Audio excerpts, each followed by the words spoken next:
Hi crafters, Amy here with Amy's Wares, and today I have an easy fall card to share with you.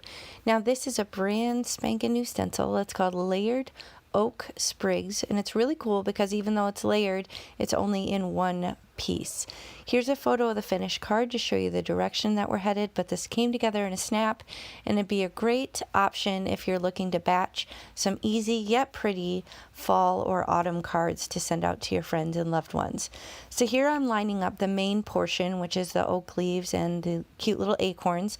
I'm kind of masking off the sections of my card base that I don't want to get ink on them. I'm using 2-inch post-it tape, and here I'm just going to use some residual ink. So oftentimes when I want a more subtle color, I'll just use the ink that's left over on my blending brushes. I don't tend to clean them as I go. I just kind of leave it on there because I know I'll come back to it later, and it'll give me the opportunity to create a more subtle light color rather than a really deep saturated ink that I would get working directly from an ink pad. So I'm using some, very fall-like colors for the leaves, but then I do decide to get some ink pads just so I can really deepen some of the browns on the acorns. Now these little mini ink pads that are in the neutral colors are new to the lineup at Catherine Pooler, so I recently got those, and I'm just using them to kind of deepen the colors throughout my design, but I'm leaving the reds and the greens kind of subtle and more soft from just the residual ink.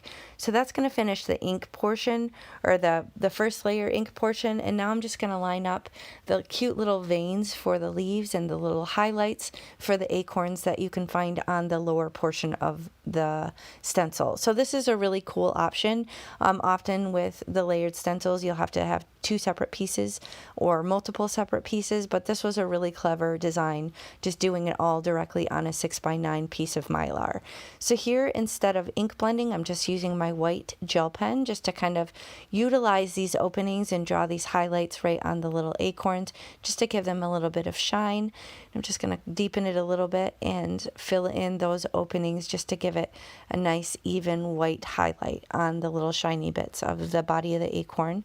And then I'm going to come in with some very simple stamping basically to kind of tie in the theme and finish the card.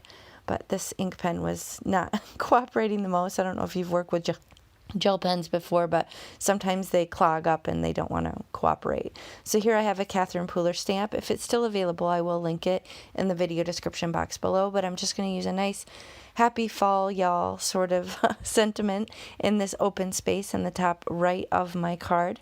Just going to load it up in my little mini Misty here and do some stamping with some more of the brown ink that I got from Catherine Pooler. So I was very excited when she kind of turned the whole line up into the mini ink pad option, because I don't collect the full-size pads. I only collect the minis. I'll buy them when they come out, and then I'll also buy the refills because you kind of want to have those on hand with foam pads because they tend to dry out a little bit quicker than the felt pads. So I'm just going to stamp this, I think, a couple times just to make sure it's nice and even stamping, and that's basically going to finish the card. Super easy. This will be a really good option if you want to batch a bunch to send them out or to donate them, or maybe your church has a card drive or something like that. So be sure to check out the rest of the September release and use my coupon AmyFan10, and I'll catch you next time. Thanks for watching.